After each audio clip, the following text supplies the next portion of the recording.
guys, what's going on? It is Ash here coming at you today in Raid Shadow Legends. Welcome to my new channel. Super happy to have you guys here. Feel free to subscribe and turn on those sub notifications if you would like to be informed on my journey here inside Raid Shadow Legends. Now, I wanted to use this video to show you where I'm at in the game, to tell you a little bit about who I am, and to tell you what my goals are here on the channel. So let's go ahead and try to combine the three topics a little bit if we can here. First of all, I'm going to summon a few ancient shards here. The rest we'll share for another video coming later on this week. But again, I started covering this game just off a sponsored series on my main YouTube channel. I've been a full-time YouTuber now for 4 years. I've been YouTubing daily for 6 years, covering mobile games. I got into Clash of Clans 6 years ago, and then I transitioned to Clash Royale. I also played, I got started gaming, I guess, on a serious level, playing EverQuest back in 1999. I'm 37 years old. I'm from Boston. Aside from doing YouTube full-time, I also I own a talent agency. We work with mobile gamers, content creators, and we try to get them brand deals, such as the stuff that I did with Raid Shadow Legends. I also am a co-owner of an esports team called Space Station Gaming. So I have many hats, but today and on this channel in general, we will be wearing the gamer hat. So as I was doing this sponsored series on my main channel, I got hooked on this game. I've been binge watching other YouTubers who I hope to have on as frequent guests here on this channel. So a little bit about me, on my main channel, I would say 80% of my content is interviews, guest appearances, and I'm not going to have the same ratio here. I also want to do shard opening videos because, as you can see, I don't have a ton of great champions leveled up. I really have a super strong A team, and that's about it right now. I started this game kind of focusing on some well-rounded champions that I had access to, who I thought were really good, using other YouTubers and Reddit tier lists, and then I kind of built from there. I tried to upgrade them as much as I possibly could, and then we'll talk a little bit more about that in just a minute. So yeah, I mean, I'm not going to be the most skilled person inside the entire game, but I'm hungry and I have a thirst for knowledge inside the game. That's why I'm going to have a lot of guest interviews and hopefully even some Plarium interviews, some developer interviews, because me personally, I like watching content that I would want to watch or listen to. I'm a huge podcast person. That's why the interview format really just appeals to me. So shard openings to unlock more champions. We'll be doing interviews and just kind of a let's play covering my journey through this game is the 3 series that we're going to start out with here on the channel. So where am I at in the game right now, right? So we're going to be, by the way, expect content a few times a week here on the channel. So we have, for Legendaries, I have 4 unlocked. 2 are good, 2 are just meh. As you guys know, there's a lot of Legendaries in this game. So I have Prince Kaimar, who I just got. I've been using him in arena offense and in some dungeons as well. I also have Biggin, who is by far the most power I have on any champion inside the game. 46k, and I have him just absolutely decked out in crit damage and crit rate. You can see his total stats here. Check it out, man.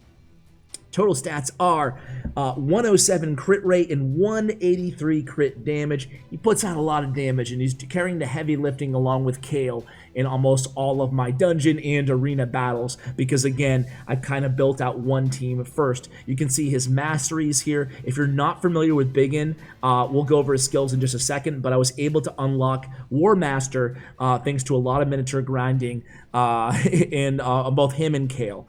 And you can see his skills are just insane. Head Splitter, he attacks all enemies one time if the first attack is critical, so he's attacking all the enemies all the time on his A1.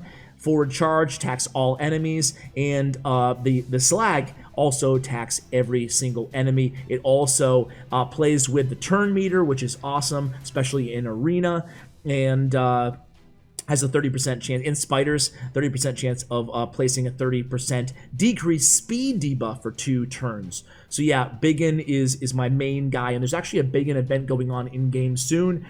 So hey, unlock him. He's a beast. I love Biggin. So back to my guys here. Skull Crusher, arena defense. I need to equip him with a little bit better artifacts right now, but his skills, I mean, there's only one skill we need to talk about here. It's Stonewall, and that is places the counterattack on his allies. just huge. I think he's the only epic champion inside the entire game who places a counterattack on all his allies, and there's only a few legendaries as well. So it makes him incredibly strong, and I was really lucky to unlock him early on. I went offense and defense for his masteries. I just copied that off of the internet or another YouTube channel. So as with everything here on the channel, I'll read all of your comments, every single one left in the first few hours of all my videos. I'll respond to them all as well, especially if you're giving me any criticism in terms of any of my builds or any just knowledge about the game. I really appreciate it, guys. I'm a very interactive content creator here. What else? That's Skull Crusher for the most part. Miscreated Monster, Frank, if you will.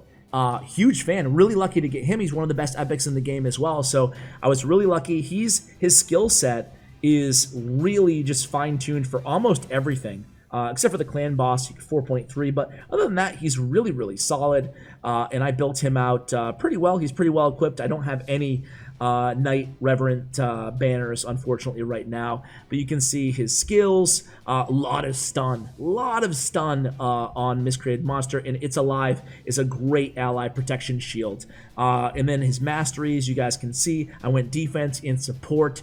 So doing pretty well here on the masteries. Almost to the last tier here. Just need about 150, 148 to be precise, more to start unlocking those. Then I have Kale, of course. Kale is my second most powerful champion at 34,104 power, and I have a lifesteal set on him right now. A lot of crit damage, a lot of attack, of course, being his base. For those of you who don't know, just click on your guys' abilities and look at their damage based on attack, and their abilities will oftentimes be based, they will always be based on one primary stat. So if you increase that stat, it's also going to make that ability better. A lot of people don't know that, so just make sure you're focusing on those abilities. So Acid Rain, a nice AoE. You guys know Kale for the most part. You can see I was also able to get him on War Master, so Biggin and Kale, both War Master, which is great, especially as they're my two kind of nukers on the team. And then Apothecary for speed. I have him totally decked out on speed right now. There's the masteries, and check it out. If you look at the artifacts, I'm thinking about going triple speed set too, but his boots especially, hard to replace those. I just need a speed set, speed stat boots to replace, and I'll be looking pretty good there. But you can see his total stats, and my strategy essentially, I'll play an arena match right now. He's 210 speed. My strategy is basically in the arena to run Apothecary and King Nymar. For those of you who aren't aware, his skills are all awesome, but Seal of Magic resets the cooldowns of all ally skills, fills the turn meter of all allies except this champion by 20%. Really, really strong on arena offense when combined with Apothecary, when combined with nukers, and that's basically the strategy that I go for here. So let's go ahead and kind of finish off the video with one arena battle, and I'll show you kind of what I have in mind. So I'm at almost 3,100 right now, and I have to be a little selective about who I face. It's starting to finally get to the point where I have to be careful, right? I could breeze through every other tier relatively easily. This is probably like a 50-50 for me. I'll try it out. Who cares, right? The power of the other team leads me to believe that I might be able to get away with first move, just because I probably have speed advantage, and I do. So we're just going to go ahead and Apothecary Boon is speed. And then I'm not sure if I should be casting Abyssal Glaze, trying to put my my enemies to sleep if they don't have buffs on them. Or should I just increase the turn meter on everybody else and resets the cooldown of all ally skills so I can speed boost again with Apothecary? If any of you guys have any recommendations on order there, I would love to hear it. But I'm just going to go ahead and I'm going to go wait, because I'll talk a little bit, but part of me is tempted to just wait for the other champions to have their best AoEs used and then do the reset, which makes more sense in my mind, but it's just a matter of can I survive until then, oftentimes, right? Especially against a team of heavy nukers. So I'm just going to go ahead and heal here, and I should be fine at this point. Now I can unlock and remove the cooldown on all abilities, and again, I can just hit with the Acid Rain and the Molten Slag, and that should be all she wrote, very close to. I'll just speed and spam the A1s, and I should be good to go. So yeah, I don't like auto attacking in arena because I like to actually learn my champions a little bit, you know. And of course, in arena, it's really important not to as well, at least in my opinion. That way, because the computer, you never know what decisions it's going to make, especially in arena, given the people that you're facing. So guys, that is the channel. I would really love it if you guys could subscribe, download the game if you want to. My clan has one spot in it right now. It's CWA5 is the code, CWA space YouTube. Actually, make it 2 spots. Basically, if you're inactive for a couple days, I'll kick you and replace you. And we're trying to make everybody, or trying to have everybody use their clan boss key every single day. It's as simple as that, especially early on. So we actually do have a couple applications. So check it out. I think, let's see. Watch all the videos you did with Joe Fly, and I've been low-key following your channel for a few years now. Love Royale. Also, you know what? You're getting in, bro. And what did this guy say? Watch your opening vid. Nice job. Well, this is my opening vid, man. But here, now we're full, but I will promise I'll clear out one more spot before this video goes live. So first come, first serve, and then just keep an eye out every day. Would love to have some of you guys, especially the more hardcore players, because I really envision this probably being a tier 1 clan eventually, and then we'll probably break off and have a few kind of family clans below for the less hardcore players. So guys, thank you so much for watching. I'm really happy to have you on this journey with me. That's about it, guys. Thank you, and as always, take care, guys.